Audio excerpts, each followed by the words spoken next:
Episode 10 గురించి మాట్లాడదాం. Ram Kalyan nominate చేస్తే కళ్యాణ్ ఏమంటాడు, నువ్వు ట్రోల్ అయిపోతావు భయ్యా ఈ రీజన్ తో నామినేట్ చేస్తే అంట. ఎందుకైతే ట్రోల్, దేనికైతాడు? నిన్ను నామినేట్ చేస్తే ట్రోల్ అవుతాడా? ఏం మాట్లాడుతున్నావు నువ్వు? అగ్ని పరీక్షలు చేసినంత యాక్టింగ్ అని చెప్పి నాకు ఇప్పుడు అర్థమవుతుంది. వన్స్ నువ్వు బిగ్ బాస్ హౌస్ లో అడుగు పెట్టగానే నీ యాటిట్యూడ్ మొత్తం చేంజ్ అయిపోయింది. రీతు చౌదరి నాకు మస్తు అనిపించింది. మన మాస్క్ మ్యాన్ కి సపోర్ట్ చేస్తూ పాపం మీరు ఇట్లా ఉండకండి సార్, మీరు గివ్ అప్ ఇవ్వకండి, మీ పర్సనాలిటీ కాదు అని చెప్పి ఆయనకి అడ్వైస్ ఇస్తుంది. మంచిగా తీసుకుంటాడేమో అనుకుంటే మనోడు ఏంది నాకు చెప్తున్నావు, నువ్వు ఎంత నువ్వేంది నాకు చెప్పేది అని చెప్పి ఆ పిల్ల మీద రివర్స్ అవుతుండు. అరే ఏం మనిషి స్వామి నువ్వు? ఎవరితో ఎట్లుండాలి, ఏం బిహేవ్ చేయాలి, ఎట్లా బిహేవ్ చేయాలి, ఎవరితో ఎట్లా మాట్లాడాలి ఏం తెలియదు నీకు. సుమన్ శెట్టి క్రేజీ అంటే క్రేజీ అబ్బా. నువ్వు ఇచ్చిన పాయింట్స్ కి దిమ్మ తిరిగి బొమ్మ కనిపించింది వాళ్ళిద్దరికి. మన టక్లా బాయ్కి ప్రియాకి అసలు నోరు కూడా ఇప్పడానికి ఛాన్స్ ఇవ్వకుండా పాయింట్ ఇచ్చేవలసిన చూడు. అరుస్తున్నావేంది భయ్యా? నీ దగ్గర పాయింట్స్ ఉంటే పాయింట్స్ పెట్టి మాట్లాడు. అరుస్తే నువ్వు అన్నది కరెక్ట్ అయిపోతావు, నీకు సింపతి పడిపోయిందా? భరణి గారు ప్రియ గారిని నామినేట్ చేసిండు. ప్రియా అక్క రూల్స్ పెడతది, పాటించదు. ఏమైనా ఎవరైనా నామినేట్ చేసారు అనుకోండి, ఇప్పుడు ఆమె ఏం చేస్తావు తెలుసా? మేము కూడా మీరు అడిగినప్పుడు అని చెప్పి ఏదో పాయింట్స్ మాట్లాడుతుంది. అసలు నిన్ను అడిగిన పాయింట్ ఏంటి, నువ్వు చెప్పే పాయింట్ ఏంటి? ఇంకో విషయం ఏంటంటే నువ్వు అసలు సాగదీయకు.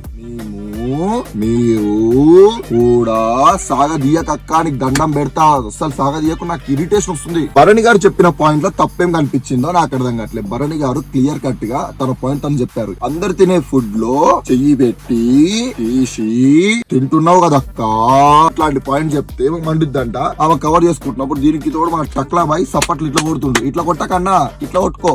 కామనర్స్ మొత్తం అందరు కలిసి అయిపోయిన టాపిక్ ని పట్టుకొని వచ్చి నామినేట్ చేయడం ఏంటో నాకు అసలు అర్థం కావట్లేదు. ఎగ్ టాపిక్ అయిపోయింది, సారీ చెప్పిండు, కథం. మన అగ్ని పరీక్ష బ్యాక్ తురుం ఖాన్ లో మొత్తం భరణి గారు నామినేట్ చేసి. మాస్క్ మ్యాన్ భరణి గారిని ఏమన్నావు కదా కపట నాటకం అని చెప్పి, నువ్వు ఆడుతున్న కపట నాటకం కంటే తక్కువే నాయన. నాకు సార్ నిన్ను తిట్టినందుకు 3 రోజులు నువ్వు ఫుడ్ తినకుండా మా ప్రియక్క వచ్చింది. నా లోపల ఏం చేయాలరా నాయన, సాగదీస్తున్నా నేను కూడా.